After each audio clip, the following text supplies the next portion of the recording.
Olá, aluno! Olá, aluna! Tudo bem com você?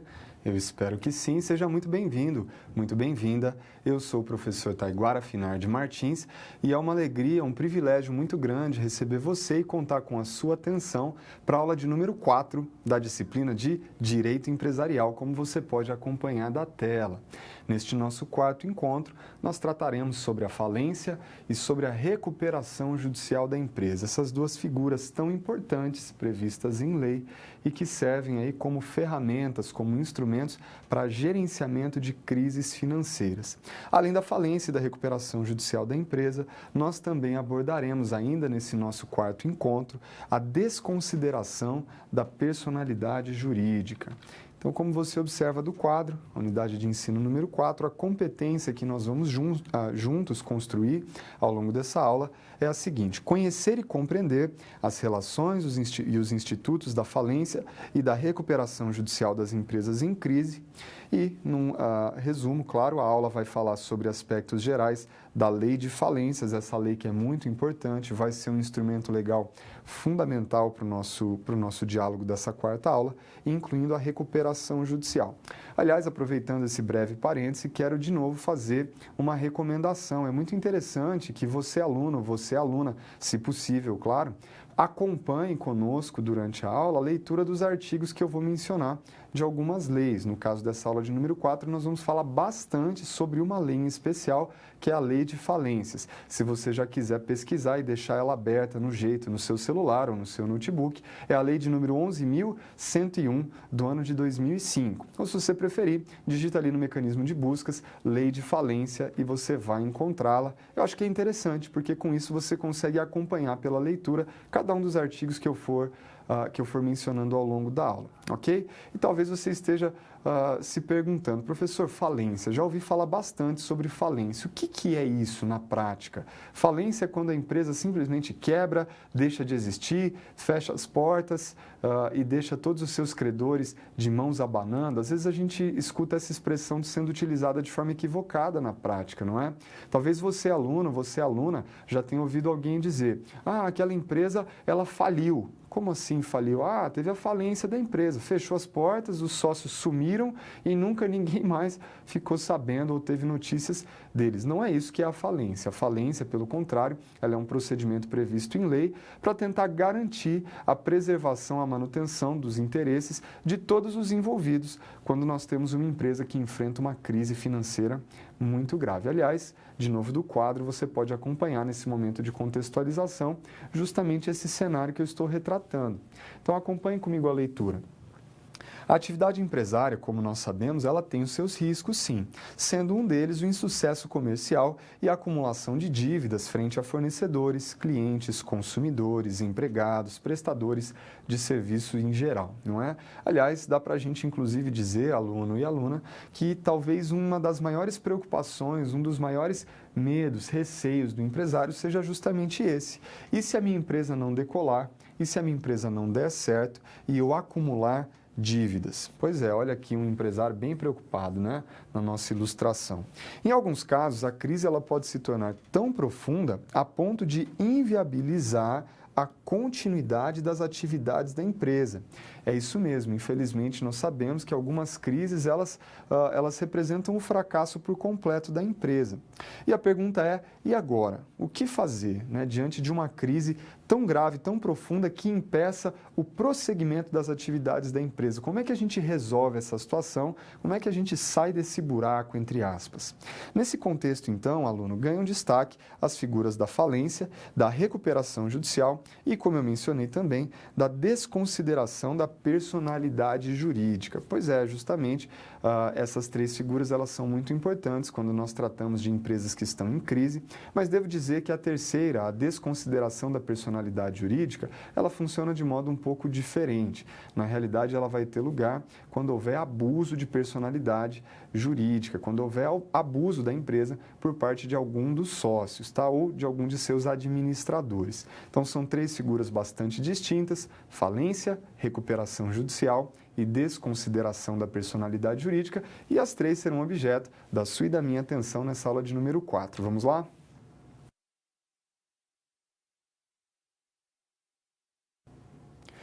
Começando então pela falência. Professor, já ouvi falar bastante sobre falência, é um termo muito utilizado na prática, às vezes de maneira equivocada, né? Como mencionamos há pouco, é comum que uma pessoa diga, aquela empresa, ela faliu, ela abriu falência. Como assim abriu falência? Quebrou, fechou as portas. Será que sempre que uma empresa, encerra suas atividades, ela faliu?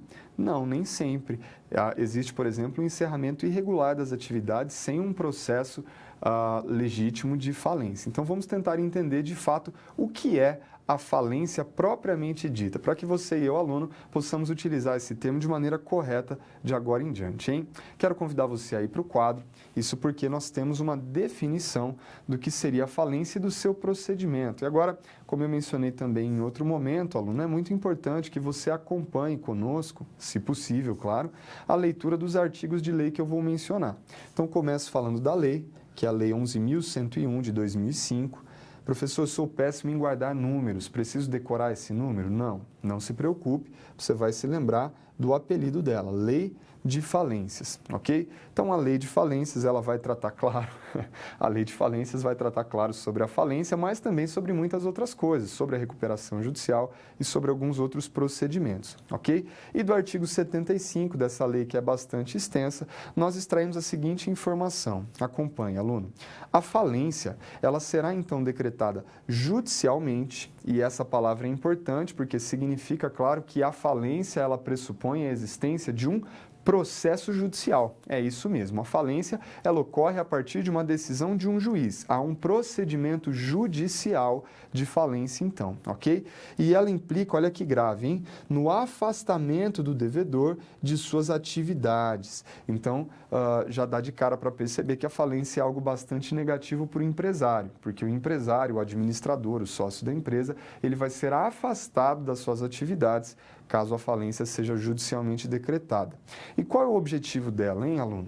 O que a falência objetiva, o que ela visa alcançar é preservar e otimizar a utilização produtiva dos bens, ativos e recursos produtivos, inclusive, os intangíveis da empresa. Agora, por quê? Por que na falência nós temos o afastamento do empresário ou do administrador, visando preservar e otimizar o ativo da empresa, podemos dizer assim, né? A utilização produtiva dos seus bens, ativos e recursos. Isso porque a falência ela vai ocorrer quando nós temos um avolumamento do passivo frente ao ativo. Eu destaquei este de vermelho e este de azul por um motivo. Claro, o passivo são as dívidas e o ativo é o patrimônio. Se o valor das dívidas se mostrar superior ao valor do patrimônio, né, a gente vai ver que existem hipóteses mais específicas, mas regra geral a ideia é essa. Se a empresa não é capaz de saldar as suas dívidas com o seu patrimônio, aí entra em cena a falência para tentar preservar o interesse de todos os envolvidos. Olha lá, numa leitura mais atenta então. A consequência prática da falência é a liquidação, isto é, apuração, levantamento do passivo da empresa. Então, quais são todas as dívidas da empresa? E aí, então, pela venda dos seus ativos, essa liquidação ela vai se concretizar por meio do pagamento de todos aqueles que forem interessados e habilitados na medida do possível. Claro, né, até o limite do que se faça possível, visto que muitas vezes o valor das dívidas, como eu disse, é superior ao do patrimônio remanescente. O que está acontecendo aqui, então, aluno, de maneira bastante simples, é um procedimento judicial por meio do qual apura-se quais são as dívidas de uma empresa e, por meio da liquidação da venda do seu ativo, do seu patrimônio, a gente vai promover aí o pagamento, o abatimento das dívidas até o limite do possível.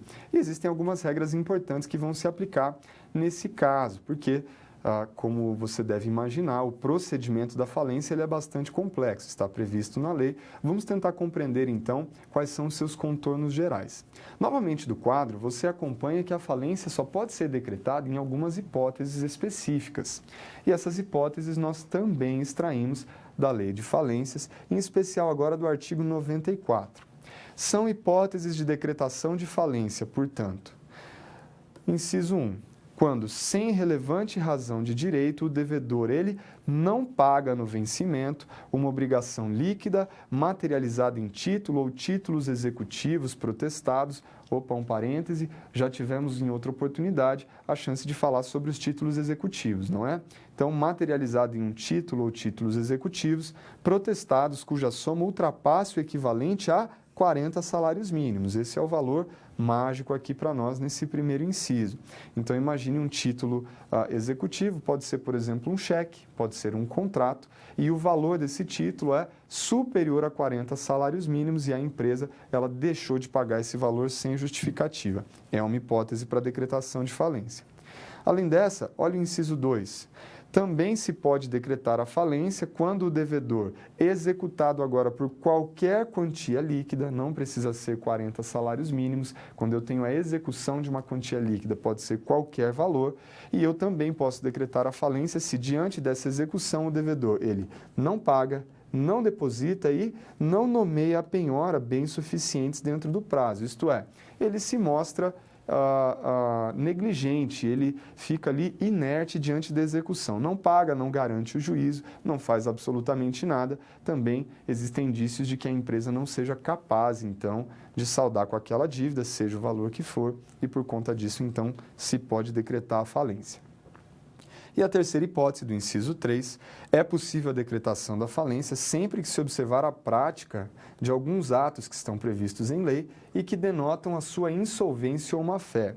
E aqui eu destaquei alguns: simulação de negócio para fraudar credores, transferência de estabelecimento a terceiros sem reservar patrimônio suficiente para liquidar o passivo, quando o devedor se ausenta ou abandona o seu estabelecimento ou ainda tenta ocultar o seu domicílio e outras circunstâncias que vão denotar ou a sua insolvência ou a sua má-fé.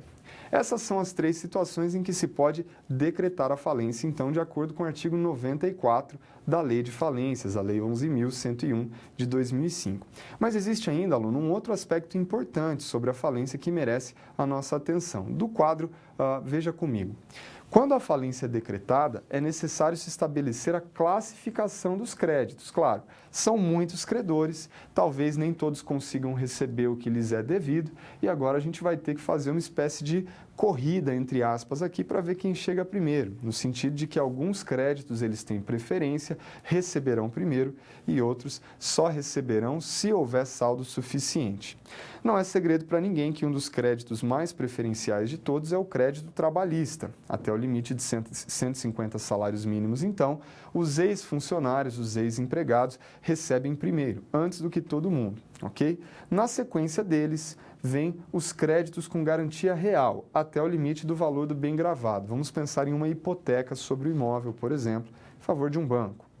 Depois dos créditos com garantia real, os créditos tributários, sem as multas, tá bom? Só o valor principal, porque afinal de contas a gente está tentando pagar todo mundo e provavelmente não vai ter dinheiro suficiente para isso. Então, o principal dos créditos tributários, em favor da fazenda pública municipal, estadual ou federal.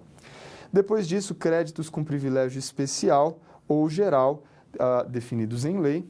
Só depois deles, em sexto lugar, os créditos comuns, que aqui se chamam de quirografários.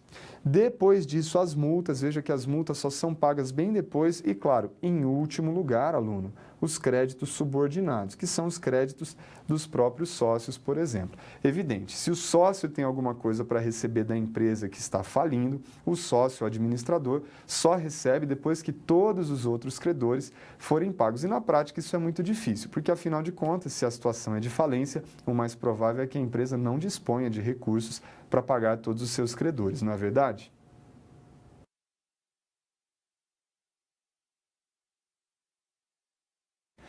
Vamos trabalhar na prática agora a aplicação concreta dos conhecimentos relativos ao conceito de falência. Você e eu, aluno, vimos que a falência ela é importante porque ela é um procedimento judicial por meio do qual se visa garantir os interesses de eventuais credores diante de uma empresa que atravessa uma situação financeira muito difícil, uma situação de crise, no geral insolúvel, da qual a empresa não vai conseguir sobreviver, ok? E aí com isso a gente tem a liquidação do ativo para pagamento do passivo. Agora é interessante, como eu tenho dito em outras oportunidades, que a gente construa uma ponte entre a teoria e a prática, entre o conceito abstrato e o seu e o meu cotidiano, porque talvez você, aluno, você, aluna, esteja se perguntando: professor, é importante realmente que eu entenda o funcionamento e o significado da falência no meu dia a dia? Eu que sou um pequeno empresário, uma pequena empresária, ou eu que atuo profissionalmente dando respaldo a certas empresas na área administrativa ou contábil. Sim, aluno, é fundamental que você reúna esses conhecimentos, porque, sobretudo nos dias de hoje, como nós sabemos, a crise ela é uma realidade, ela vem e vai, e não é difícil, infelizmente, né, não é raro que a gente observe algumas empresas entrando aí em situações financeiras muito difíceis. Então é importante conhecer os instrumentos, as ferramentas que a legislação coloca à nossa disposição. Mas dito isso, então, vamos ao quadro, porque há uma situação, problema, que precisa da sua e da minha ajuda para resolver, ou para ser resolvido, ok? Nós vamos falar do pet shop do Félix. O Félix, que é um empresário, ele é dono de uma pet shop e, como você talvez se recorde de outras oportunidades, aluno, em que nós trabalhamos essa mesma história, o pet shop do Félix ele foi constituído há algum tempo e o Félix até então, embora tenha enfrentado dificuldades naturais de todo e qualquer empresário, ele vinha alcançando sucesso na sua atividade empresarial. Então, o pet shop ia bem e o Félix ele estava, inclusive, bastante feliz com o seu desempenho. Mas agora veja, aluno, que nem tudo na vida são flores, não é? Acompanhe comigo a leitura para você perceber o que é que está acontecendo com o Félix, esse empresário, e talvez vamos ver se nós conseguimos ajudá-lo nessa história. Então, da leitura, o pet shop de Félix, depois de alguns anos de muito crescimento e prosperidade, olha lá, infelizmente, passou a enfrentar profunda crise financeira em virtude do aumento do número de concorrentes em sua região, com a consequente queda das vendas e o agravamento de seu fluxo de caixa. Vamos fazer um parêntese aqui, aluno e aluna. Como eu disse, infelizmente, é muito comum que empresas passem por situações semelhantes a essa que está descrita aqui. Então, no seu início, a empresa ela começa com bastante gás, não é? Ela consegue ali um crescimento inicial, amplia a sua estrutura, com a ampliação da sua estrutura, ela amplia também as suas despesas recorrentes, com folha de pagamento, com a compra de fornecedores, aluguel, enfim, uma série de contas, e de repente vem o baque, vem a crise, o número de vendas diminui, o número de clientes diminui, outras empresas concorrentes começam a ganhar espaço, e aí essa empresa se vê numa situação difícil, porque ela tem ali despesas recorrentes e a sua renda, a sua entrada mensal não está sendo suficiente, ela vai perdendo o fôlego. Então, retornando agora ao quadro, a gente pode dar sequência, esse parênteses é importante só para percebermos como essa situação ela é comum na prática e precisa ser manejada pelo empresário. Avançando então no segundo parágrafo, num determinado mês, olha que drama, aluno, havia dinheiro suficiente apenas para pagar os funcionários ou os fornecedores, mas não as duas coisas juntas. O Félix, então, precisou fazer uma decisão complicada. Ou eu pago os meus funcionários e não pago os fornecedores, ou eu pago os fornecedores e atraso os salários dos meus funcionários. O que é que eu vou fazer, hein? Por isso, o Félix ele optou por pagar os salários e inadimplindo os contratos de fornecimento. Ele precisou tomar uma decisão. Dias depois, entrou no estabelecimento o representante de uma grande indústria produtora de rações, exigindo o pagamento imediato do valor de R$30 mil relativo a uma compra feita no mês anterior e não paga, sob a ameaça de que protocolaria um pedido judicial de falência. Então a situação é grave, hein? A empresa do Félix, o pet shop, está mergulhando aí numa crise financeira muito grande, deixou de pagar alguns fornecedores e agora recebeu ali um dos fornecedores no seu estabelecimento, exigindo o pagamento de uma dívida de R$30 mil, um valor expressivo. Diante desse cenário, o Félix certamente tem algumas dúvidas que precisam ser respondidas com a sua e com a minha ajuda. Acompanhe comigo do quadro a leitura. A primeira pergunta é: este credor terá sucesso se ajuizar um pedido de falência com base nesta dívida? E a segunda pergunta é: existem outros meios pelos quais possa vir a futuramente requerer a falência da empresa de Félix? Vamos às respostas. Em primeiro lugar, será que o credor terá sucesso se ele ajuizar um pedido de falência com base naquela dívida? Lembrando que o valor era de R$30 mil. Responda comigo, aluno, não. porque embora a dívida exista e ela seja exigível, ela não é suficiente para embasar um pedido judicial de falência. O artigo 94 da Lei de Falências, no seu inciso 1, exige que um pedido nesta formatação, então um título executivo, ele se apoie em uma dívida de, no mínimo, 40 salários mínimos, que nos dias de hoje dá mais de 40 mil reais, como nós sabemos. Agora, olha a segunda pergunta, aluno, cuidado. Existem outros meios pelos quais possa vir a futuramente requerer a falência da empresa de Félix? Então, talvez com o título executivo de 30 mil reais isso não seja possível, mas existem outros caminhos que podem gerar um risco potencial de falência? Nesse caso, então, sim, olha lá. Caso ele promova a execução judicial da dívida e o Félix não pague, não deposite e não indique bens, ou seja, se o Félix deixar correr solta essa execução por quantia certa, ou ainda se o Félix vier a praticar qualquer um dos atos de falência previstos especificamente na legislação. Isto é, usar a empresa para fraudar credores, praticar atos de simulação, abandonar o seu estabelecimento e alguns outros atos parecidos. Nesse caso, ainda que a dívida não seja tão expressiva, não seja superior a 40 salários mínimos, a empresa do Félix ela está, sim, sob o risco de ter a sua falência decretada, ok?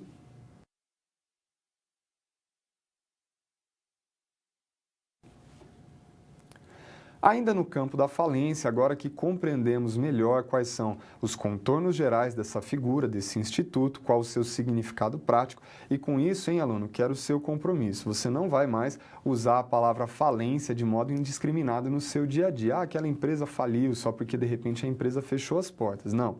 Lembre-se, o termo falência implica em um procedimento judicial, em uma decisão proferida pelo juiz que decreta a falência a partir de um procedimento específico. Precisamos ser técnicos no uso de certos termos. E justamente por conta disso, então, é que é interessante que a gente invista algum tempo agora em estudar os aspectos mais importantes do procedimento aplicável à falência. Quem vai trazer as regras específicas a esse procedimento, claro, é de novo a própria Lei de Falências. Lembrando que essa lei ela tem um número, 11.101 de 2005, mas você não precisa decorar esse número, aluno. Basta que você se lembre do apelido da lei, que é Lei de Falências. Quero convidar você a acompanhar comigo do quadro para que a gente possa começar tratando sobre o primeiro aspecto muito importante do procedimento judicial de falência, que diz respeito à legitimidade. Professor, o que significa essa palavra legitimidade no campo jurídico, no campo do direito? A palavra legitimidade no campo do direito, ela significa autorização legal para fazer algo, nesse caso, para propor uma ação.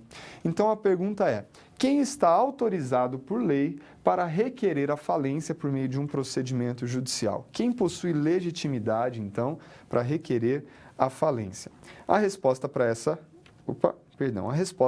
pergunta, ela está aqui no artigo 97 dessa lei que eu acabei de mencionar, Lei de Falências 11.101 de 2005. A gente vai falar bastante sobre ela na nossa aula. Em primeiro lugar, pode requerer a falência o próprio devedor, isso na forma do disposto em alguns outros artigos. Não faremos a leitura dos artigos 105 a 107, mas se você, aluno, tiver interesse, eu espero que tenha, faça você a leitura desses artigos depois com mais calma, para aprofundar os seus conhecimentos. Professor, parece que eu estou entendendo errado. O próprio devedor, a própria empresa pode requerer a sua falência, então? Sim, a própria empresa pode requerer a falência. Isto é comum? Não, não é comum, porque a falência ela é bastante negativa, sobretudo a figura do administrador e do empresário. Não é comum que a própria empresa faça o requerimento de falência. Aliás, pelo contrário, a gente vai ver que existe uma outra figura muito mais vantajosa para a empresa, que é a recuperação judicial. Mas está aí, a lei permite, em alguns casos, talvez, a própria empresa possa requerer a falência. Em segundo lugar, pode requerer a falência o cônjuge sobrevivente, qualquer herdeiro ou o inventariante no caso de falecimento, claro, do devedor. Isso se estivermos pensando no empresário individual, por exemplo, não é? Agora, no inciso número 3, nós temos ali que também pode requerer a falência o cotista ou o acionista do devedor, na forma da lei ou do ato constitutivo da sociedade. Agora, para as empresas constituídas sob forma de sociedade, não é? Então, se for um acionista, uma sociedade anônima, ou cotista, uma sociedade limitada, também pouco comum. Professor, afinal de contas, qual é o caso mais comum de requerimento de falência? É óbvio, aluno, que é o do inciso 4, qualquer credor. Normalmente é o credor quem faz o requerimento de falência de uma empresa, respeitados aí os requisitos do artigo 94, uma dívida palpada ou calcada em título superior a 40 salários mínimos ou, por outro lado, também uma execução que não tenha sido adimplida ou a prática de atos de falência, ok? E aqui embaixo, aluno, você vê que a lei também traz aí alguns procedimentos específicos sobre o requerimento da falência, não pelo credor, mas pelo próprio devedor, ok? Que estão lá, sobretudo no artigo 105, que eu acabei de recomendar a leitura. Mas avançando, vamos ver o que acontece a partir do requerimento de falência.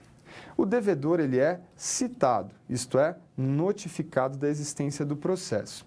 A partir da sua citação, o devedor ele pode contestar no prazo de 10 dias, ou seja, oferecer a defesa da ação, ou, se preferir, promover o depósito do valor exigido, dizer, opa, não é caso de falência não, eu não paguei essa dívida, mas pago agora e vamos resolver isso por aqui mesmo, ok? Claro que esse pagamento tem que estar acrescido de todos os seus encargos. E quem permite essas duas opções ao devedor, aquele que teve a sua falência requerida, é o artigo 98 da mesma lei sobre a qual estamos falando, Lei de Falências 11.101 de 2005, ok? E aqui o artigo 96 nos traz quais são alguns argumentos que o requerido na ação de falência ele pode tentar alinhar em seu favor. Alguns fazem bastante sentido, veja, a falsidade do título, a prescrição, isto é, o esgotamento do prazo para pagamento, ou para requerer o pagamento, não é? A nulidade de obrigação ou do título, o próprio pagamento da dívida. Opa, pera lá, essa dívida já foi paga. Extinção, suspensão ou inexigibilidade da cobrança, vício do protesto ou do seu instrumento, sobretudo quando estamos falando do inciso 1 do artigo 94, a falência requerida com base em título executivo e protestado superior a 40 salários mínimos. A apresentação de pedido de recuperação judicial, aqui, aluno, eu vou colocar um asterisco, tá bom? Porque a gente vai falar sobre recuperação judicial em um outro momento. E ainda a cessação das atividades empresariais por mais de 2 anos. Qualquer um desses argumentos, se deduzido na defesa e comprovado pelo devedor, pela empresa, ele afasta o pedido de falência. Agora, nem sempre isso é possível. Em outros casos, é mais aconselhável que, se for viável e estiver ao alcance da empresa, que ela promova o pagamento do título ou da dívida, com isso também evitando a sua falência. Agora, um outro aspecto importante que também merece a nossa atenção consta do quadro. Veja comigo. O pedido de falência intentado pelo credor, se ele for elidido, isto é, afastado, julgado improcedente, ele será convertido ao lugar da falência em uma ação de cobrança pelo procedimento comum, claro. Isso porque o objetivo original é o recebimento da dívida, salvo se já houver execução, que prosseguirá normalmente. Isso se o pedido for improcedente, se ele for afastado. Agora, se o pedido for procedente, aluno, olha que consequência grave, hein? O falido, ele fica inabilitado para exercer qualquer atividade empresarial a partir da decretação da falência e até a sentença que extingue suas obrigações. Quem nos diz isso é o artigo 102 da mesma lei de falências. Veja então, aluno, que a falência ela é bastante grave, é algo drástico, a figura do empresário, do administrador de empresas. Isso porque, decretada a falência ou falido, como nós vimos, ele fica inabilitado por um longo período, ele fica impedido, proibido mesmo pela lei de exercer atividades empresárias. Isso porque a lei, a jurisprudência, a doutrina vão entender que aquela pessoa teve um insucesso muito grande, causou prejuízo a terceiros e é justo que antes que ela se dedique a exercer atividade empresarial novamente, que ela resolva suas pendências passadas, não é verdade?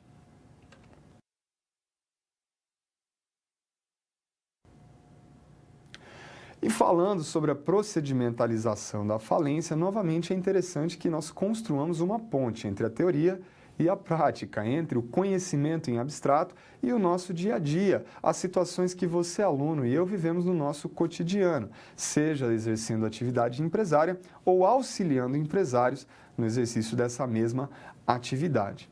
Nós estudamos em outra oportunidade que o pedido de falência ele pode ser contestado pelo devedor com base em diversos argumentos. Existem ali algumas teses que podem ser deduzidas pelo devedor e que vão afastar o pedido de falência. Mas não apenas isso, existem outras formas de se evitar, de se impedir a falência da empresa. Lembrando que a falência é sempre bastante negativa e, no geral, ou seja, regra geral, existem exceções, mas no geral, o empresário ele quer evitar a falência e não chamá-la para si ou atraí-la sobre a sua empresa.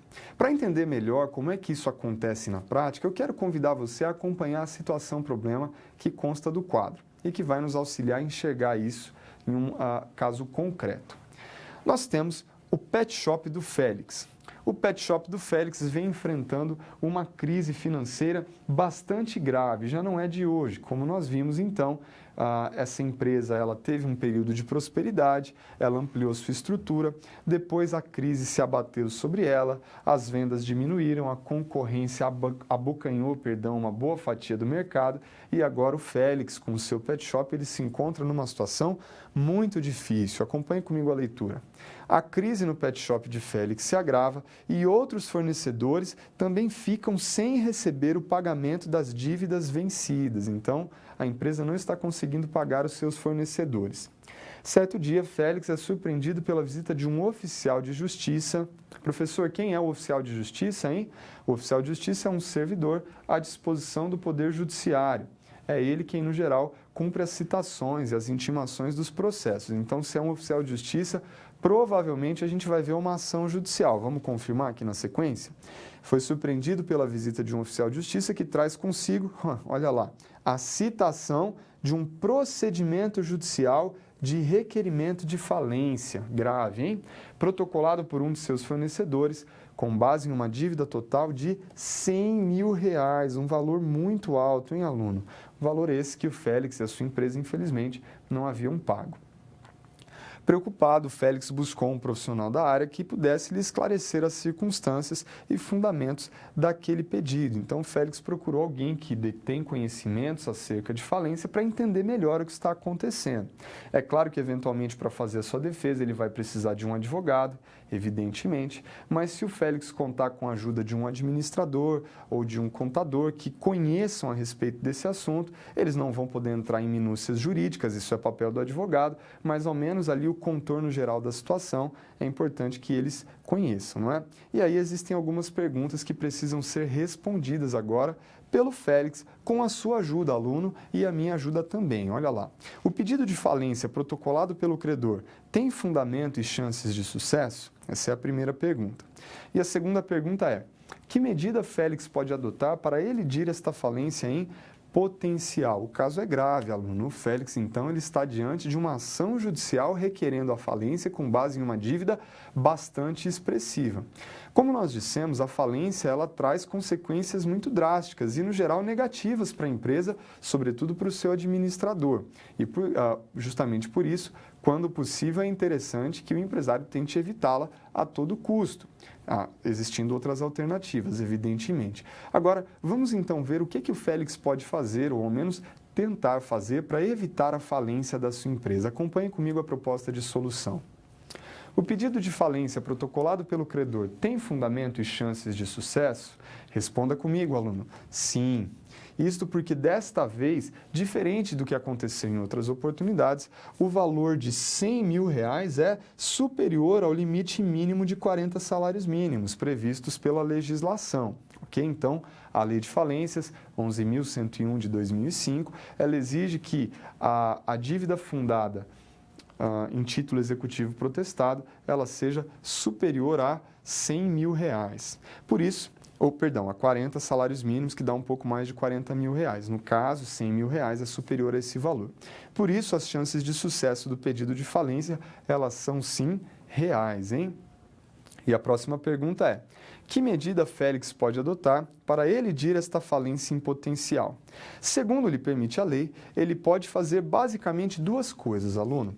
Em primeiro lugar, ele pode contestar no prazo de 10 dias, isto é, oferecer a sua defesa por intermédio de um advogado e, na sua defesa, deduzir alguns argumentos que talvez possam afastar a falência, algum vício de protesto ou do seu instrumento, ou, quem sabe, o fato de que essa dívida já esteja prescrita ou esteja parcialmente paga, alguma coisa assim. No entanto, se ele preferir, ele pode simplesmente promover o depósito do valor total, acompanhado de todos os encargos, correção, juros e honorários. Sabemos que, infelizmente, na maior parte das vezes, o simples pagamento da dívida não é algo que esteja tão fácil ou tão ao alcance do empresário. Por conta disso, então, conhecer os argumentos possíveis e capazes de afastar a falência é algo bem importante. Agora, aluno e aluna, é interessante notar que melhor do que contestar a falência é impedir que ela seja requerida. Também por isso existem outras ferramentas à disposição do empresário e da empresa quando este ou esta se vê mergulhado em uma crise, ok?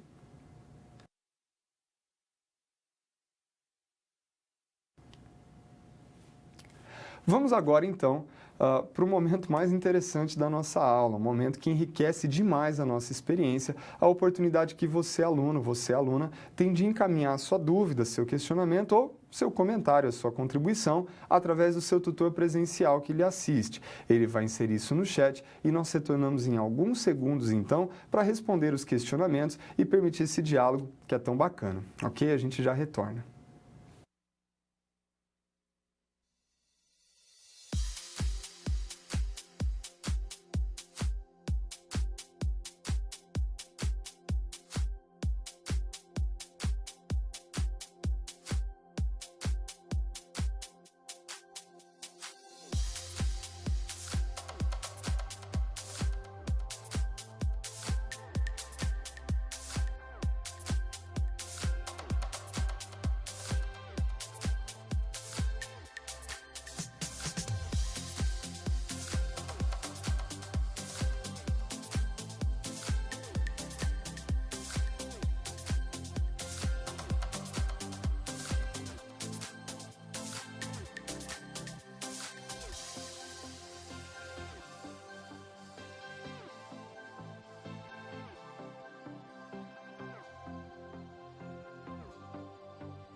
Retornamos e eu quero começar, como de costume, agradecendo a todos vocês, alunos, alunas e tutores que encaminharam suas perguntas e seus comentários para o nosso chat. Isso enriquece demais a nossa experiência. Pessoal, uma pena que nós não temos tempo de responder a todo mundo, mas eu quero desde já registrar o incentivo para que você, depois do intervalo, não deixe de participar da nossa aula atividade, onde eu, professor, vou estar pessoalmente conectado no chat, respondendo a todas as perguntas que eventualmente não possam ser atendidas agora. Ok?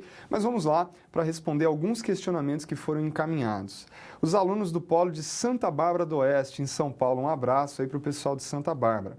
Perguntam, qual o critério utilizado pelo juiz para decidir entre recuperação judicial ou a conversão em falência? É uma boa pergunta, mas veja, não vamos colocar a carroça na frente dos bois, hein? Na sequência, nós vamos falar sobre a recuperação judicial, que é um instrumento diferente da falência e muito mais vantajoso à empresa. E normalmente nós não falamos em conversão de recuperação judicial em falência, ok? Nós vamos pensar numa situação diferente, na empresa que opta pela recuperação judicial para evitar a sua falência. A próxima pergunta vem do Polo de Cascavel, aqui no Paraná. Vocês que estão próximos de mim, lembrando que essa aula aqui é transmitida de Londrina. Um grande abraço para os alunos paranaenses, em especial o pessoal de Cascavel. Cidade excelente, já estive lá. Quando o devedor é afastado de suas atividades em determinada empresa, ele fica impedido de constituir uma outra empresa? Excelente pergunta. É isso mesmo, pessoal de Cascavel. Vocês entenderam exatamente o espírito da coisa. Quando há a decretação da falência de uma empresa e a inabilitação daquele empresário ou administrador, ele fica impedido não apenas de exercer a atividade empresarial naquela empresa, mas como um todo. Ele não pode constituir uma nova empresa, portanto, ele está proibido.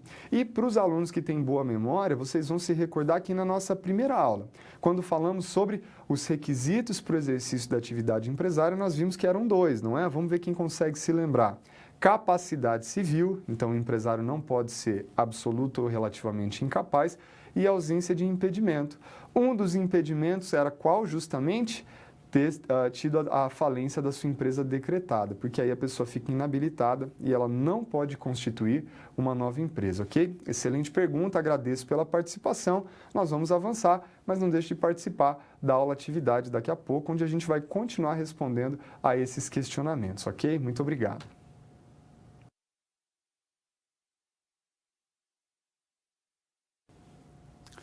Vamos agora tratar de uma figura muito importante, porque ela é uma vantagem, ou melhor, uma alternativa mais vantajosa para o empresário em relação à falência.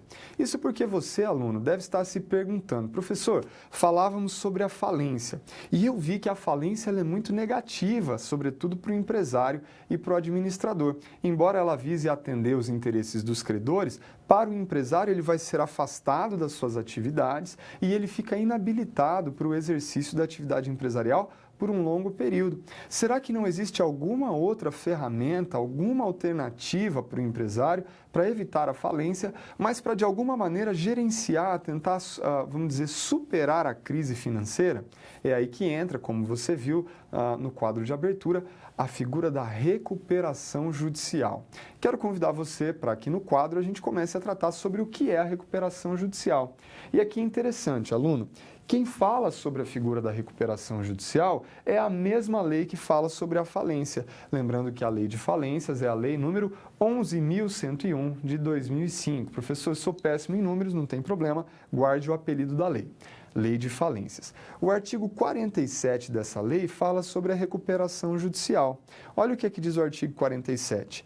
A recuperação judicial ela tem por objetivo viabilizar agora a superação, essa é a palavra-chave, superação da situação de crise econômico-financeira do devedor, a fim de permitir a manutenção. Então, eu não quero extinguir a empresa agora, eu quero, como o próprio nome diz, recuperá-la, garantir a manutenção da fonte produtora, do emprego dos trabalhadores e dos interesses dos credores também, claro, promovendo assim a preservação da empresa, sua função social e o estímulo à atividade econômica. É óbvio que a recuperação judicial é uma alternativa muito mais benéfica ao empresário do que a falência. E vou dizer, aluno, não apenas ao empresário, mas ao coletivo em geral, aos trabalhadores também, porque é muito mais interessante que o funcionário preserve o seu emprego, ainda que atravessando uma certa crise, do que ele veja a empresa para a qual ele trabalha ter a sua falência decretada e ser extinta, ok? Agora, é claro que a recuperação judicial, para que ela possa beneficiar a empresa ou o empresário, ela deve observar alguns requisitos, que também estão estabelecidos pela lei. Nesse caso, agora, pelo artigo 48 da mesma Lei de Falências, 11.101 de 2005. Veja comigo, aluno, quais são os requisitos para se requerer a recuperação judicial. Em primeiro lugar, muito importante, não ser falido, hein? Não ser falido. Ou, se o foi, que estejam declaradas extintas por sentença transitada em julgado as responsabilidades daí decorrentes. Ou seja, o empresário que já teve a sua empresa falida, deixou uma série de pendências, não resolveu o seu passado, ele não pode sequer iniciar uma nova empresa, muito menos requerer a recuperação judicial dela, ok? Segundo inciso, não ter há menos de 5 anos obtido concessão de recuperação judicial. Isso se repete no inciso 3, apenas num plano especial, ok? Para a gente já falar dos dois casos ao mesmo tempo. Agora, por que a lei estabelece essa restrição, esse prazo de 5 anos?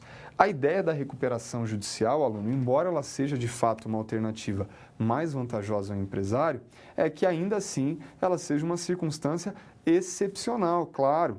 A ideia não é que o empresário constitua uma empresa, tenha insucesso, requeira recuperação judicial. Depois ele constitua uma outra empresa na sequência, tenha insucesso e se valha da recuperação judicial uma vez depois da outra. Claro que não, a ideia não é essa. A recuperação judicial ela é uma medida mais vantajosa, mais excepcional. Aliás, diria, não é nem mais vantajosa, ela é menos pior. Eu sei que isso está errado do ponto de vista gramatical, mas ela é menos ruim, menos pior, ela é menos drástica do que a falência, do que o procedimento falimentar. Então, é por isso que a recuperação judicial ela tem caráter excepcional. Ela não é boa, ela é, repetindo, entre aspas, em menos pior, ok? Mas retornando para alguns outros requisitos, ok? Falamos do inciso 2, do inciso 3, vamos agora para o inciso 4.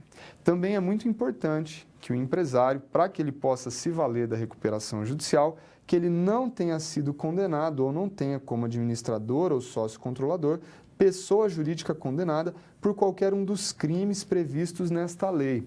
Isto porque a lei de falências também fala sobre alguns crimes que podem ser cometidos pelo empresário na condução das suas atividades junto à empresa. E aquele, claro, que comete crimes, ele não vai poder se valer dessa alternativa mais vantajosa, ele eventualmente vai ter que cair na regra geral da falência, ok?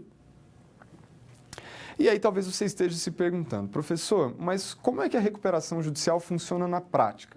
Porque a falência, ela tem uma procedimentalização complexa, mas o seu resultado é simples. A gente apura o passivo, faz um levantamento dos ativos, faz um confronto, concurso de credores, vê quem tem preferência para receber, vende o patrimônio, paga quem der para pagar e quem não conseguir receber, infelizmente, fica a ver navios, é alguma coisa parecida com isso. E a recuperação judicial, hein?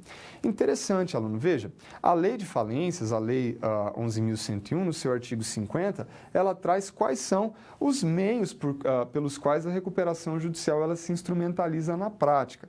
E veja, eu vou até pedir licença para você, vou avançar aqui o quadro, olha, nós temos duas telas que trazem os meios de recuperação judicial, ok? Vamos tentar falar sobre algumas alternativas à disposição dos credores e do empresário, por meio das quais talvez a gente consiga então recuperar essa empresa, manter a sua atividade, garantindo aí a preservação da sua função social. Algumas são mais comuns, outras são mais situacionais, ok? Vamos lá, em primeiro lugar, claro, a concessão de prazos e condições especiais para pagamento. Talvez um dos meios mais simples, um dos mais tranquilos. A empresa está perdendo fôlego, ela convoca todos os seus credores numa situação de recuperação judicial e ela diz, olha, eu não consigo pagar todo mundo nos moldes como está aqui, venceu tudo ao mesmo tempo, então eu preciso de um prazo maior e aí eu consigo pagar todos os meus credores. Isso faz um certo sentido. Como eu disse, algumas outras hipóteses são menos comuns, mais situacionais, não é? Inciso 2, acompanha a leitura. Cisão, incorporação, fusão, transformação de sociedade, alteração do controle societário, vamos avançando aqui. Substituição dos administradores do devedor ou a sua modificação. Concessão aos credores de direito de eleição em separado de administradores, ou seja, a gente está permitindo que os credores eles interfiram no quadro societário da empresa para tentar ajustar alguma realidade necessária. O 6 também é importante, aumento do capital social. Vamos pensar numa sociedade limitada, onde os credores exigem que os sócios eles incrementem, eles promovam aportes no capital social da empresa para garantir que aquela empresa vai ter fôlego suficiente para garantir as suas obrigações. Olha esse que interessante, aluno, arrendamento de estabelecimento. Então, numa empresa muito grande, por exemplo, que tem diversos estabelecimentos, um dos estabelecimentos pode ser arrendado para se tentar solucionar uma situação de dívida. O 8 também é muito interessante, frente aos funcionários agora, olha, redução salarial, compensação de horários e até mesmo redução de jornada. Então, os funcionários podem trabalhar menos, ganhar menos e, eventualmente, compensar os horários por um certo período, desde, claro, que isso aconteça mediante acordo ou convenção coletiva com o sindicato da categoria, tá bom? Não pode ser uma decisão isolada pela empresa. E teríamos outras ainda, dação em pagamento, constituição de sociedade de credores, o 11 também muito comum, venda parcial dos bens, não pode ser total porque senão extingue a empresa, não é? O 12, equalização de encargos financeiros. O 13, olha que interessante, usufruto da empresa. 14, administração compartilhada. 15, emissão de valores mobiliários. A empresa vai ter o seu capital aberto na bolsa aí para tentar a compensação de dívidas. E, finalmente, o 16, também situacional, constituição de sociedade de propósito específico para adjudicação em pagamento de créditos dos ativos do devedor. Então, veja, aluno, que a legislação traz diversas maneiras, diversas opções por meio das quais a recuperação judicial ela pode acontecer, ok?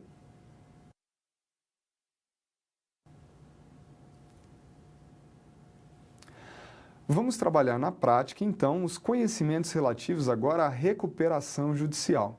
Lembrando que a recuperação judicial é uma alternativa trazida pela própria lei de falências, mas que se mostra, poderíamos dizer, mais benéfica, talvez seja mais correto na prática, embora incorreto na gramática, dizer menos pior, uma alternativa menos danosa, menos drástica do que a falência. Vamos falar então sobre a importância da recuperação judicial e vamos ilustrar esse nosso diálogo por meio de um caso concreto, de uma situação prática que vai nos auxiliar, a você aluno e a mim também, a entender melhor por que esses conceitos são tão importantes no cotidiano e no dia a dia de uma empresa. Vamos lá? Acompanhe comigo a leitura do quadro. Nós estamos falando sobre o Pet Shop do Félix. O Pet Shop do Félix, essa empresa, então, que está atravessando uma crise financeira muito grande. Ela que já teve aí alguns pedidos de falência ajuizados, não é? Alguns sem fundamento, outros com fundamento. Ela ficou beirando a falência ali, a situação está muito complicada.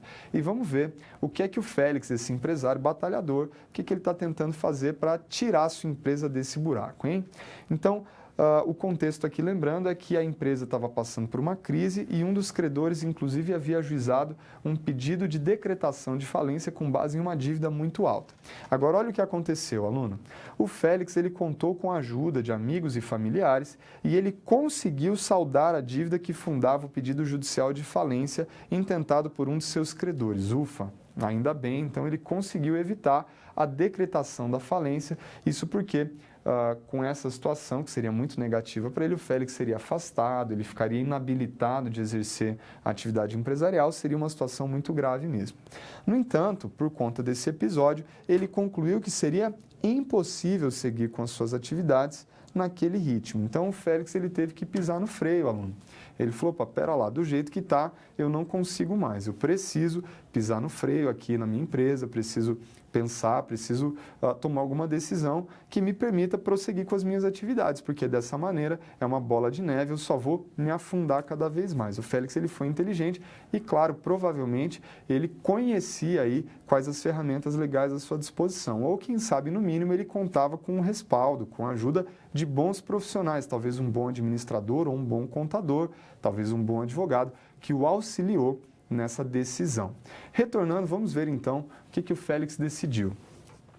Em nova consulta com o profissional da área, ele buscou orientações acerca de qual medida poderia adotar para tentar preservar a existência da empresa durante a crise, visando preservar não apenas os seus interesses, mas também dos seus funcionários e credores. Olha que bacana, o Félix é uma pessoa correta, ele falou, eu quero preservar os meus interesses, mas eu também estou pensando aqui nos meus funcionários e nos credores, os fornecedores que eu não quero deixar haver navios.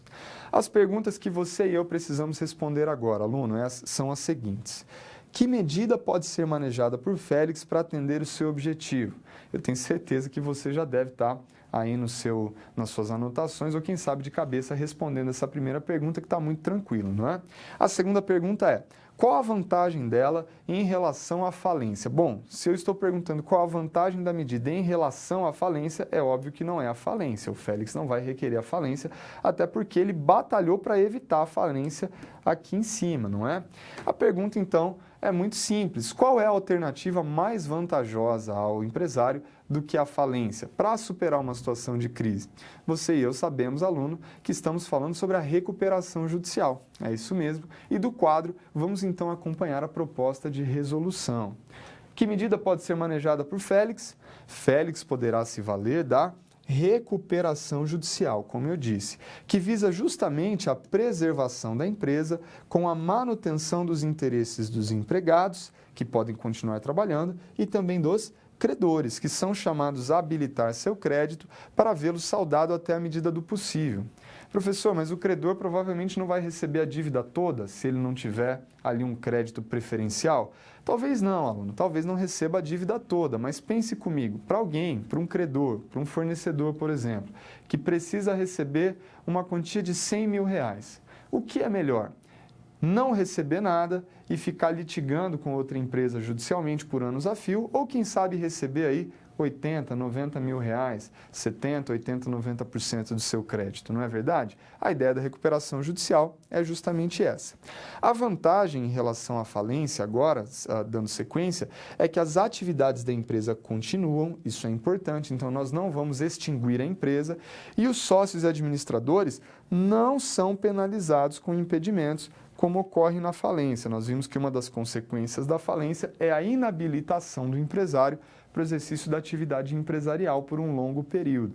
Isso não acontece na recuperação judicial, porque, afinal de contas, a empresa dele não fracassou. Ela atravessa dificuldades, mas a ideia da recuperação é justamente, como o próprio nome indica, aponta, não é? Recuperar, preservar, garantir a sobrevivência dessa empresa. Por isso, então, uma alternativa mais vantajosa, muito mais vantajosa, eu diria, para o empresário do que a falência. Estamos tratando da recuperação judicial, ok?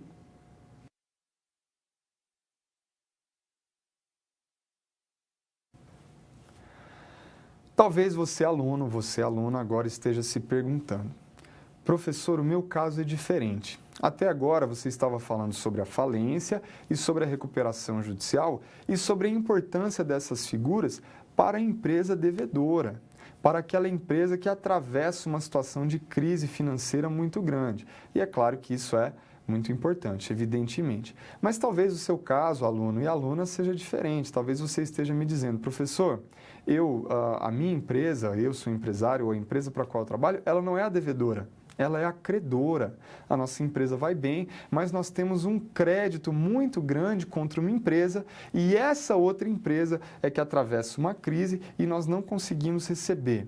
E talvez você até vá mais longe, aluno, e diga o seguinte: professor, eu tenho a desconfiança de que, na verdade, essa crise financeira está sendo causada por abuso, por má-fé dos sócios, que estão usando a empresa para uma finalidade diferente daquela para a qual ela foi constituída. Nessa situação, aí sim, nós vamos falar sobre uma figura muito importante, não agora para o devedor, mas para o credor. Vamos falar da famosa, talvez você até já tenha tido contato com ela, famosíssima até, desconsideração da personalidade jurídica. Professor, esse é um nome meio comprido, o que é que ele significa? Acompanhe comigo do quadro, aluno. Vamos começar falando sobre o artigo 49A do Código Civil de 2002. Esse que é um dispositivo recente, ele foi incluído, como você vê aqui abaixo, por uma lei de 2019, ok? O artigo 49A do Código Civil diz o seguinte: a pessoa jurídica, ela não se confunde com os seus sócios, associados, instituidores ou administradores. E o artigo 49A vai ainda mais longe, indo mais profundo no seu parágrafo único, que diz o seguinte: a autonomia patrimonial das pessoas jurídicas é um instrumento lícito, isto é, legítimo, correto, de alocação e segregação de riscos estabelecido pela lei, com a finalidade de estimular empreendimentos para a geração de empregos, tributo, renda e inovação em benefício de todos. O que é que a legislação está fazendo aqui, hein, aluno? Evidente, ela está valorizando a figura da empresa. O que o Código Civil está fazendo aqui é deixando muito claro que a empresa, enquanto instituição social, ela é uma figura muito importante, porque ela incentiva o empreendedorismo, ela minimiza os riscos e é, portanto, uma figura legítima, lícita e que deve ser valorizado. O parágrafo único, como nós vimos, ele fala inclusive especificamente sobre a alocação de recursos na empresa. A ideia de que o sócio, os sócios e os administradores das empresas, eles não só podem, como são incentivados pela lei a promover ali a separação entre o patrimônio da pessoa jurídica e o patrimônio da pessoa física. Isso é claro, isso é óbvio, isso está na essência do próprio direito empresarial. Agora nós sabemos, e aqui está uma regra para a vida, hein, que muitas coisas boas são usadas por pessoas más para objetivos ruins, não é verdade? Repita, professor, vamos lá. Muitas coisas boas são usadas por pessoas más para objetivos ruins. Você concorda comigo? Eu tenho certeza que sim. Essa é uma regra para a vida, não é, aluno? Que pode ser usada em diversas circunstâncias. Também é válida no contexto das empresas. A ideia de uma empresa é algo muito bom, muito positivo, porque ela gera renda, gera empregos, ela movimenta a economia, ela incentiva o empreendedorismo. Apesar disso, a empresa, que é uma coisa boa, pode ser usada para objetivos ruins. E a legislação não foi ingênua, ela sabe disso. E ela criou uma ferramenta para que você e eu, aluno, possamos lidar com essas situações, justamente em que a empresa ela é usada para uma finalidade diversa daquela para a qual ela deveria existir, para situações de abuso. Guarde essa palavra, porque já do quadro você acompanha agora o que diz o artigo 50, o artigo imediatamente seguinte do Código Civil. Falamos do 49A, vamos falar do 50. O artigo 50 diz o seguinte, aluno: em caso de abuso de personalidade jurídica, caracterizado ou pelo desvio de finalidade ou pela confusão patrimonial. Então, de novo, olha, o abuso da personalidade jurídica ele pode acontecer ou por desvio de finalidade ou por confusão patrimonial, ok? Pode o juiz, e isso é importante, se eu estou falando de juiz, eu estou pensando em um procedimento judicial, ok? A requerimento da parte ou do Ministério Público, quando lhe couber intervir no processo, desconsiderá-la. Desconsiderar quem? A personalidade jurídica. E o que acontece, hein, professor? Qual a consequência da desconsideração, ou seja, do afastamento da personalidade jurídica? O que acontece é que os efeitos de certas e determinadas relações de obrigações sejam estendidos aos bens particulares de administradores ou de sócios da pessoa jurídica beneficiados direta ou indiretamente pelo abuso. Então, vamos entender essa redação. Imagina que alguém constitui uma empresa e, ao invés de usar a empresa para uma finalidade lícita, usa dessa pessoa jurídica para fraudar pessoas ou para prejudicar terceiros. E essa pessoa usa da empresa como uma espécie de escudo. Ela esvazia o patrimônio da empresa, transfere tudo para a sua pessoa física e aí os credores ficam batendo ali em cima da empresa e não conseguem receber absolutamente nada. Nesse caso, a desconsideração da personalidade jurídica, olha a ilustração que eu vou usar, aluno, ela levanta o véu da empresa, essa empresa que está sendo usada como uma cortina de fumaça, como um escudo. Então, a desconsideração, ela retira esse escudo da empresa e permite que as obrigações frente à empresa alcancem o patrimônio do sócio administrador, da pessoa física que está fazendo mau uso da pessoa jurídica. Essa é a ideia central da desconsideração. Agora, do quadro, veja que ela acontece em duas hipóteses, como nós vimos. Ou em uma situação de desvio de finalidade, quando a pessoa jurídica é utilizada no propósito de lesar credores e para a prática de atos ilícitos de qualquer natureza.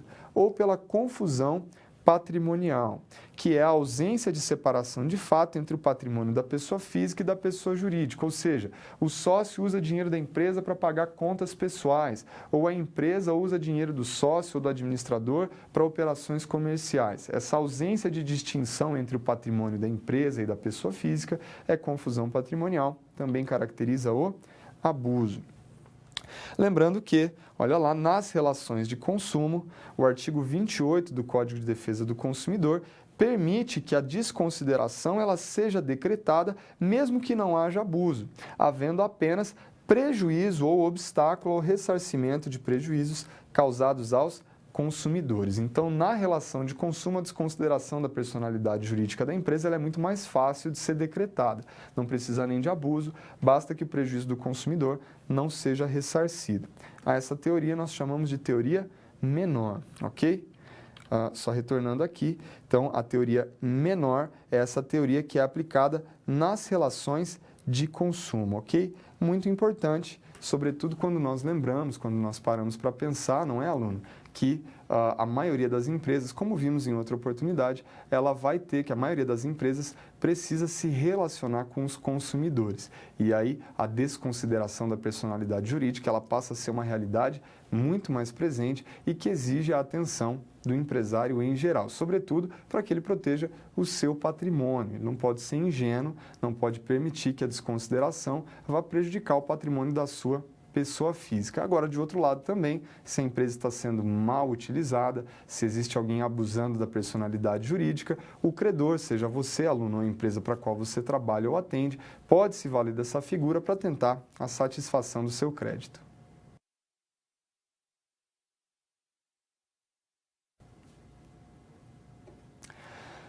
Talvez de tudo que temos falado aqui entre falência e recuperação judicial, a recuperação judicial das empresas, a figura que nós mais observamos na prática, aquela mais comum de ser vista e sobre a qual ouvimos muito falar, seja a desconsideração da personalidade jurídica, sobretudo nas relações de consumo.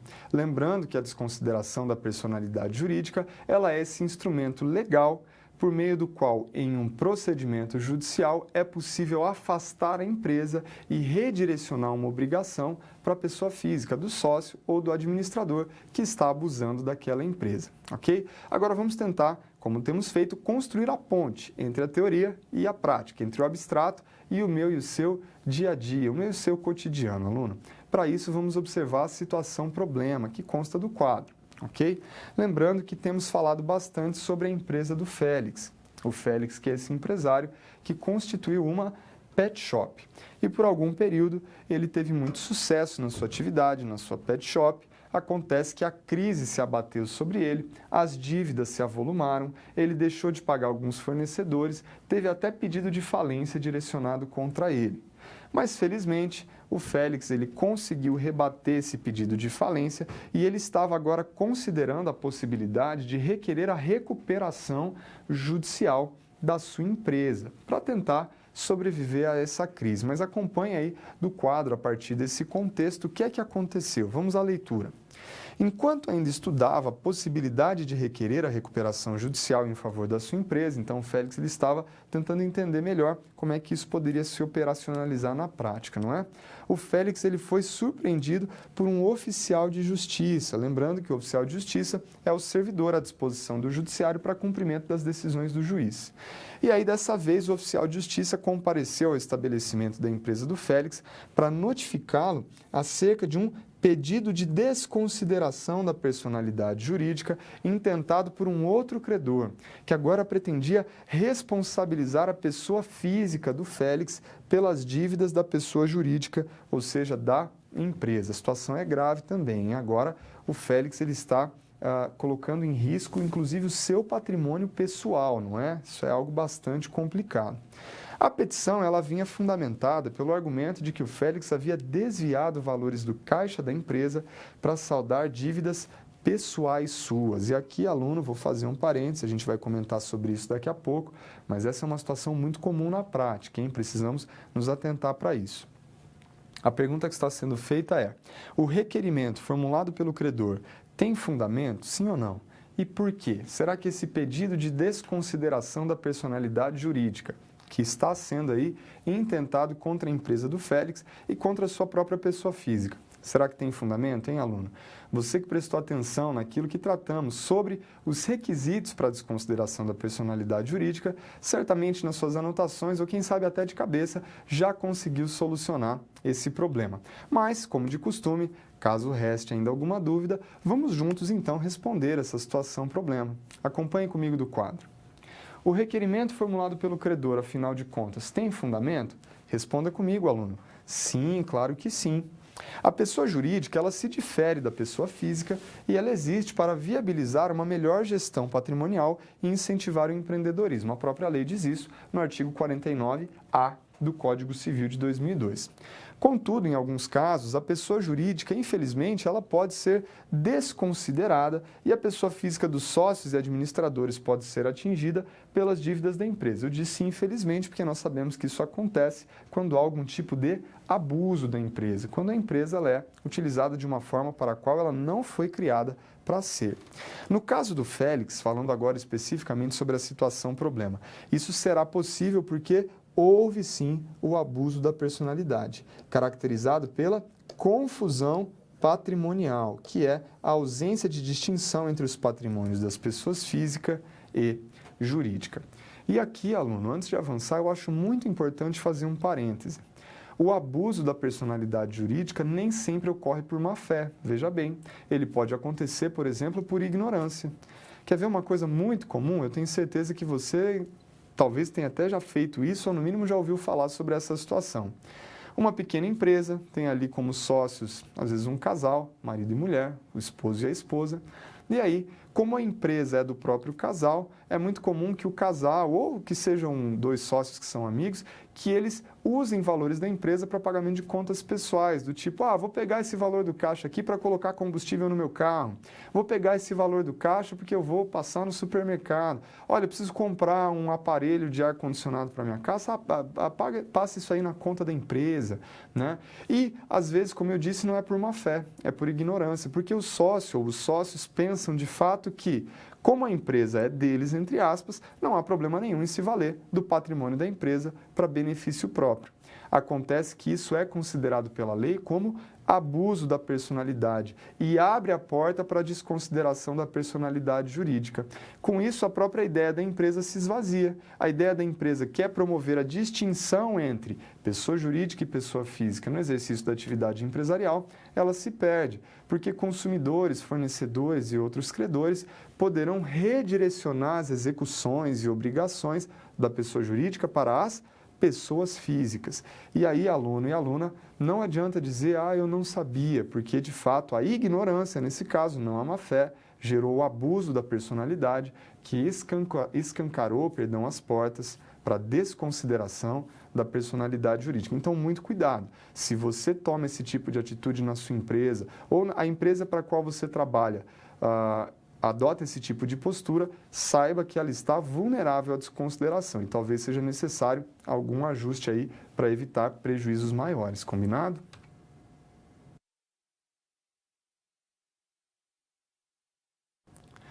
E antes de encerrarmos, temos novamente esse momento tão importante, tão bacana da aula, que enriquece a nossa experiência.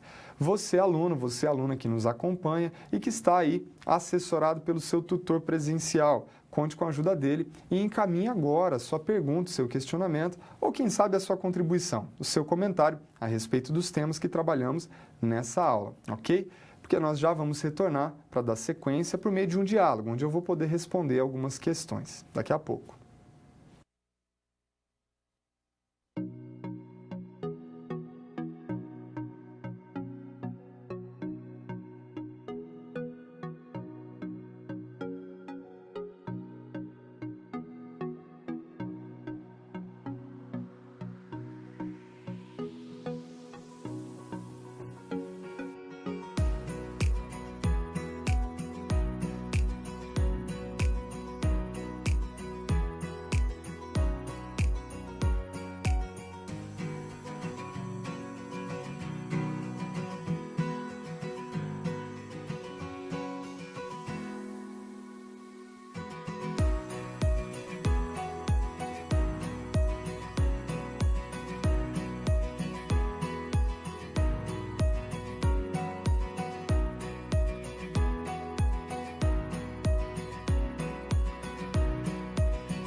Retornamos então, de novo quero agradecer a todos que encaminharam as suas dúvidas e, para a gente ganhar tempo, vamos então responder alguns questionamentos. Começando pelo questionamento encaminhado pelos alunos de Jacobina, na Bahia. Um grande abraço aí para os nossos alunos e alunas da Bahia.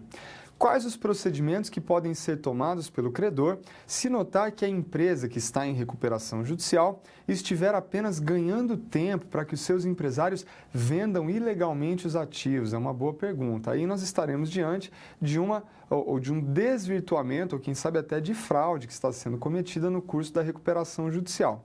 A melhor resposta que eu posso oferecer é a seguinte: como o próprio nome já diz, a recuperação judicial, ela acontece por meio de um procedimento, claro, judicial, contando com a fiscalização do próprio juiz, que acompanha todos os atos que estão sendo praticados. Se houver essa desconfiança por parte de um dos credores que teve o seu crédito habilitado, o que ele deve fazer é comunicar isso ao juiz, por meio do seu advogado, em uma petição instruída com documentações e provas, porque assim o juiz então vai poder tomar as medidas cabíveis e evitar prejuízo dos credores, ok? Muito obrigado pela contribuição.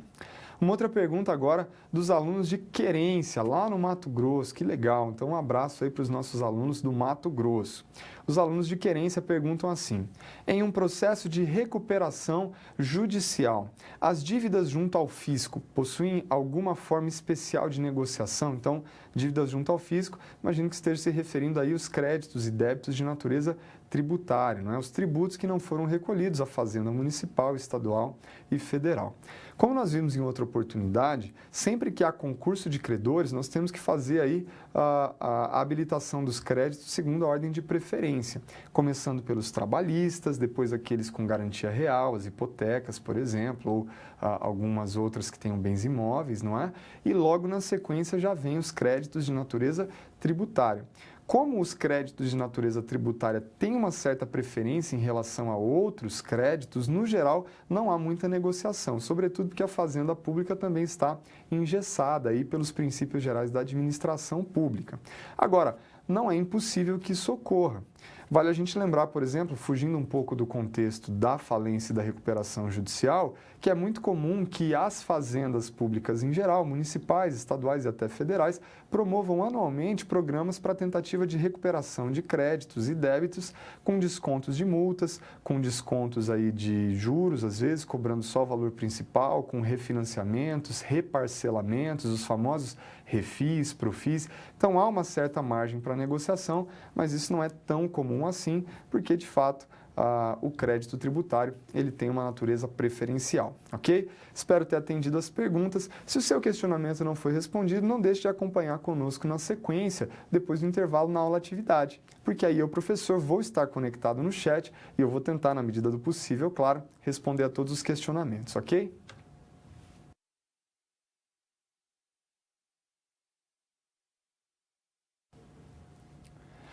E caminhando agora para o encerramento, chegou o momento de colocar a sua e a minha memória à prova, aluno, como temos feito em outros encontros, não é?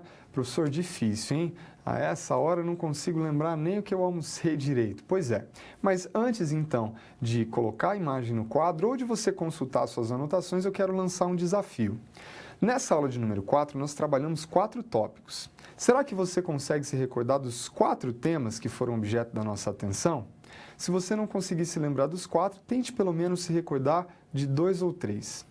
Se você conseguir, parabéns. Se não conseguiu, não tem problema, porque vamos então do quadro agora observar quais foram os pontos mais importantes deste nosso 4 e último encontro, desse nosso 4 e último diálogo a respeito da disciplina de Direito Empresarial. Nós começamos falando sobre a falência, entendemos o seu significado. Nós vimos ali que quando o passivo de uma empresa supera os seus ativos, pode haver a decretação judicial da falência, que pode ser requerida com base ou em uma dívida superior a 40 salários ou em uma execução frustrada, ou ainda na prática de atos de falência. Os credores recebem por ordem de preferência e o empresário ou administrador que for afastado das suas funções, ele fica inabilitado. Então, algo bastante grave que a gente, no geral, quer evitar.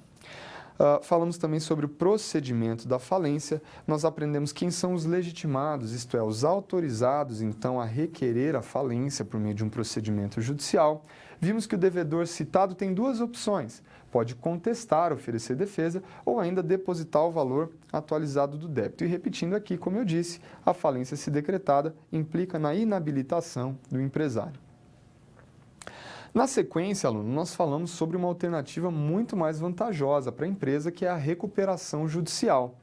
Porque diferente da falência, que vai culminar na extinção da empresa, a recuperação judicial ela visa, como o próprio nome diz, a preservação da empresa, a manutenção da fonte produtiva. Ela é mais vantajosa, então, porque ela também não penaliza os sócios e administradores, mas ela só pode ser requerida pelo devedor em certas condições específicas estabelecidas pela legislação.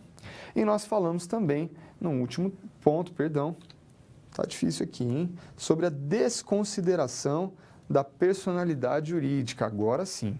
Estava difícil de sublinhar ali. Se houver abuso de personalidade, desvio de finalidade ou confusão patrimonial, ou nas relações de consumo, se houver prejuízo ao consumidor, pode haver a responsabilização da pessoa física pelas dívidas da pessoa jurídica. Lembrando que esse abuso, muito cuidado, ele pode acontecer por má fé, claro, mas pode acontecer também por ignorância. Citamos o exemplo daquele empresário, daquele sócio da empresa que, pensando que não lesa ninguém, ele usa do patrimônio da empresa para benefício próprio. Então, pega dinheiro do caixa da empresa para pagar contas pessoais suas. Nesse caso, ainda que não haja má-fé, por ignorância, o abuso está sendo cometido e essa pessoa também fica sujeita, então, à desconsideração. Quanta coisa a gente falou de novo nessa aula de número 4, não é verdade? Eu espero que ela tenha sido tão produtiva para você quanto foi para mim, porque, como eu tenho dito sempre, ensinar é aprender. E, aliás, eu espero que a disciplina de Direito Empresarial tenha sido produtiva a você, aluno, a você, aluna. Tenho certeza que foi, não é? Digo isso porque agora chegou o momento de nos despedirmos de fato. Esse foi o nosso último encontro e eu não poderia me despedir sem antes agradecer demais a você, aluno, a você, aluna, que se fez presente, que assistiu às nossas aulas, que dedicou a sua atenção ao aprendizado da nossa disciplina. Muito obrigado mesmo de coração a todos, inclusive, que contribuíram sempre com questionamentos, com esclarecimentos, às vezes, que foram encaminhados também pelo chat. Antes de encerrar, bem rapidinho, incentivo você a acompanhar a nossa aula atividade daqui a pouco e a não deixar de aproveitar todo o material de apoio que está à sua disposição, ok? E agora sim, um grande abraço e quem sabe a gente se vê em uma outra disciplina. Até lá!